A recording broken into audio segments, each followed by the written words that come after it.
Lawmakers from both sides of the aisle are getting ready to make separate visits to the U.S.-Mexico border today, one day after President Biden defended his administration's immigration efforts. It was a hot topic during his first formal press conference. The commander-in-chief pushed back on the criticism he has received for his policies that Republicans say will lead to more migrants coming to this country. During his remarks, President Biden also doubled his goal on vaccine supply, and he blasted the GOP's efforts to limit voting rights. Nancy Cordes is at the White House with more on what the president had to say. President Biden insisted it is the cooler winter weather, not his policies, causing a surge in border crossings. It's the time they can travel with the least likelihood of dying on the way because of the heat in the desert, number one. Number two, they're coming because of the circumstances in country. Some migrants have told CBS that they're coming because they believe President Biden will be more lenient. But more often, they say their motivation is the dangerous situation in their home country. The idea that I'm going to say, which I would never do, that if an unaccompanied child ends up at the border, we're just going to let them starve to death and stay on the other side. No previous administration did that either, except Trump. I'm not going to do it. Mr. Biden grew fiery yesterday when asked about Republican efforts in states like Georgia to restrict voting. It's sick. It's sick. Republicans in at least 43 states are pursuing changes they claim are necessary to protect election security. Democrats say the measures will make voting more difficult, especially for their base, minorities and young voters. Are you worried that if you don't manage to pass voting rights legislation, that your party is going to lose seats and possibly lose control of the House and the Senate in 2022? What I'm worried about is how un-American this whole initiative is. This makes Jim Crow look like Jim Eagle. I mean, this is gigantic, what they're trying to do. Hours after he said that, in a closed-door ceremony, Georgia Governor Brian Kemp signed SB 202, a voting law that critics have called voter suppression. Why does she have to step back? Outside Governor Kemp's office, Georgia state troopers arrested State Representative Park Cannon after she knocked on the office door asking for access. Are you serious? No, you are not. She's not under arrest. For what? Under arrest for what? People who were there to protest the voter law demanded to know why Cannon was being detained. Give me a reason why you are arresting her. In a statement, Georgia State Patrol said Cannon was repeatedly asked to stop knocking on the door and disturbing what was going on inside. They say she was warned she would be arrested if she did not stop. And all we ask is for her to be able to see them sign a bill that is signing our rights away. Cannon was charged with obstruction of law enforcement and preventing or disrupting General Assembly sessions or other meetings of members. Senator Raphael Warnock, who is also a preacher and happens to be Cannon's pastor, was at the jail when she was released hours later. This is democracy in reverse. Rather than the people being able to choose their politicians, the politicians are trying to cherry pick their voters. And Nancy Cordes joins us now. Quite a different image, Nancy, that we saw in Georgia versus what we saw back in May of last year when armed protesters entered the Michigan State House. So let's talk about what the president had to say regarding voting rights. Did he give any insight into his plans? Well, he's calling on Congress to pass a bill that has already made it through the House, but at this point faces very uncertain prospects in the Senate, a voting rights bill that would prevent states from doing the kinds of things that Georgia and Republicans in many other state legislatures are pursuing. I asked him, if you can't get that bill through Congress, and it's looking like it'll be very difficult to get it through the Senate if Democrats don't decide to get rid of the filibuster rule, are there things that he can do on his own? Is he planning to take that step? He said yes, he is, but he wouldn't elaborate, wouldn't say what kinds of actions he or his Department of Justice might try to take, and he wouldn't give a timeline either. So clearly he is hoping that Congress tackles the issue first, and if it can't, then he may step in. Well, speaking of the filibuster, he said he believes that the filibuster is being abused. He'd call it a relic of the Jim Crow era. What else did he say about it and his efforts to get his agenda through the Senate in the face of some pretty, steadfast opposition from Republicans?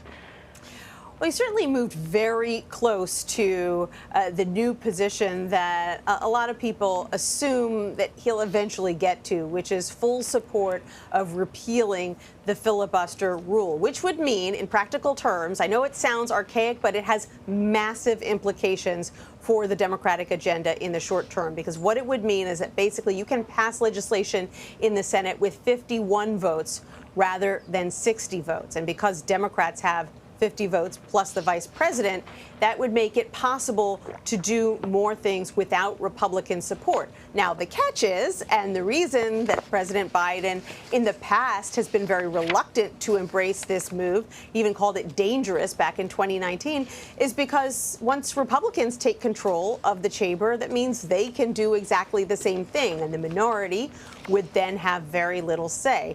And that would be obviously very bad for Democrats. So that's why no one has wanted to touch this hot stove before.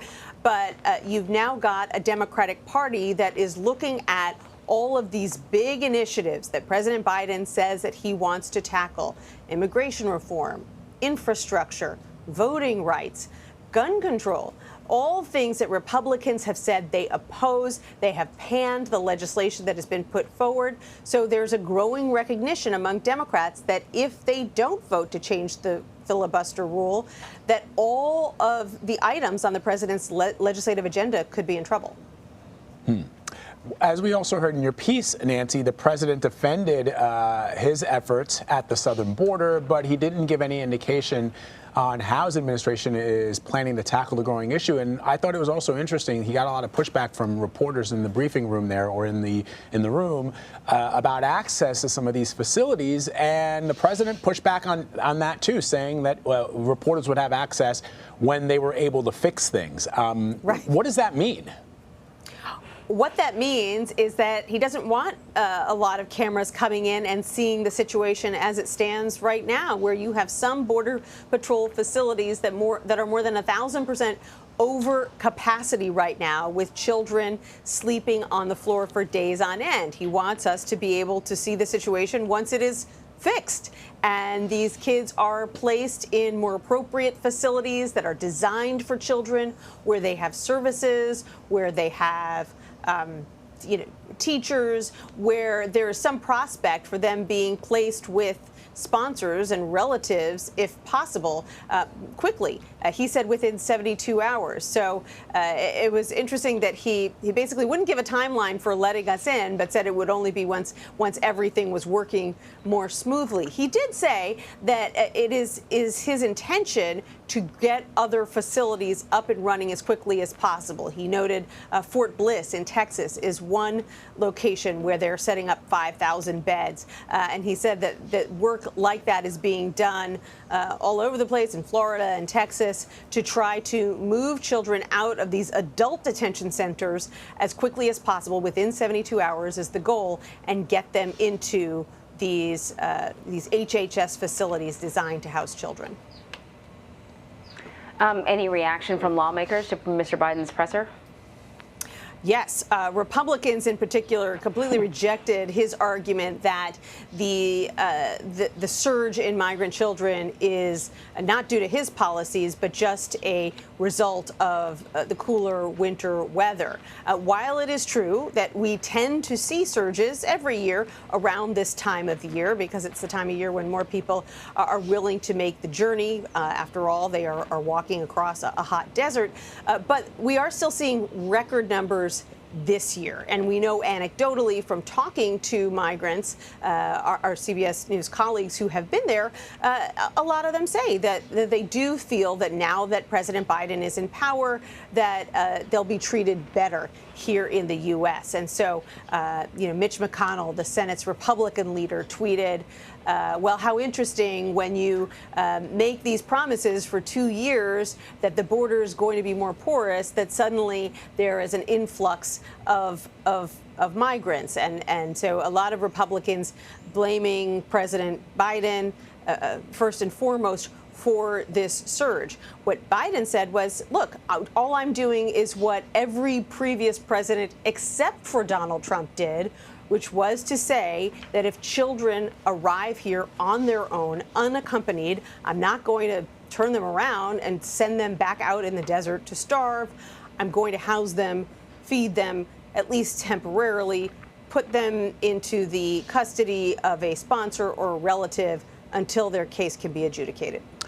You know, I also thought it was interesting, Nancy, just given the last 4 years where from the podium of the president, there were attacks on lawmakers, sometimes from his own party, that when the president was asked about the minority leader, Mitch McConnell, saying or suggesting that the president was somehow, you know, the top socialist in town, something to that effect, that rather than taking the bait, President Biden said, yeah, I expect Mitch McConnell to say something like that. I've known him for, 30 plus years, and it wouldn't be surprising that he would say something like that. What did you make of that answer and the fact that although the president has entertained some Republicans at the White House, according to some reports, and maybe you can correct me, Nancy, if I'm wrong, he hasn't spoken to Mitch McConnell since the inauguration?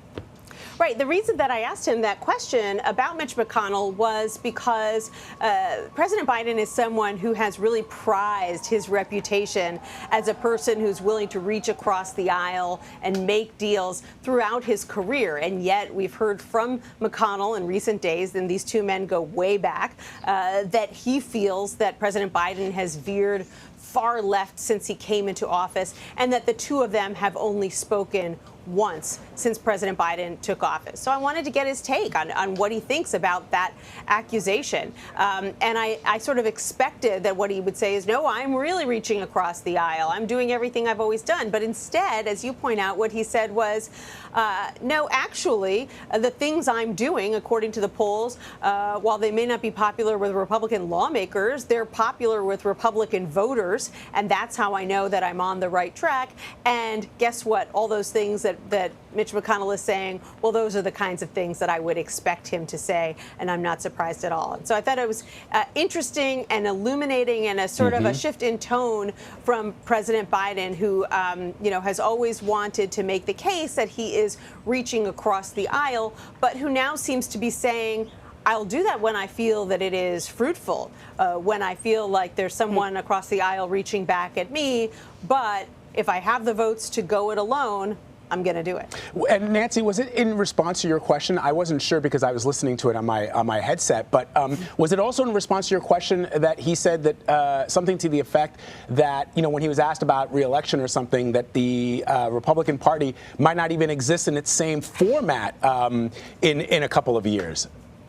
Yeah, I'm not sure if that was my question or the question that he was asked right after me, because he was asked about running for re-election twice. And I have to admit, there were a couple of sort of little asides that he made that I couldn't hear in the room and that I was only able to make out afterwards. For example, when I asked him, hey, are you going to run for re-election? Because at this time in his presidency, your predecessor, Donald Trump, had already set up a re-election campaign. And he said, well, he probably needed one.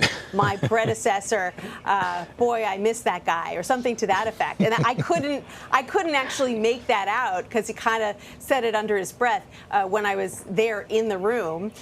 So I didn't really have much of a reaction to it at the time. But after I came back and was able to watch the tape, I heard that he said that, and also made that comment about the Republican Party. I wasn't, quite sure what to make of that response to another reporter's question. There were times when he was sort of off the cuff and would change subjects somewhat quickly. So it wasn't clear why he felt that perhaps the Republican Party's very existence might be in doubt. All right, Nancy, thank you very much. Thanks, Nancy. You're welcome.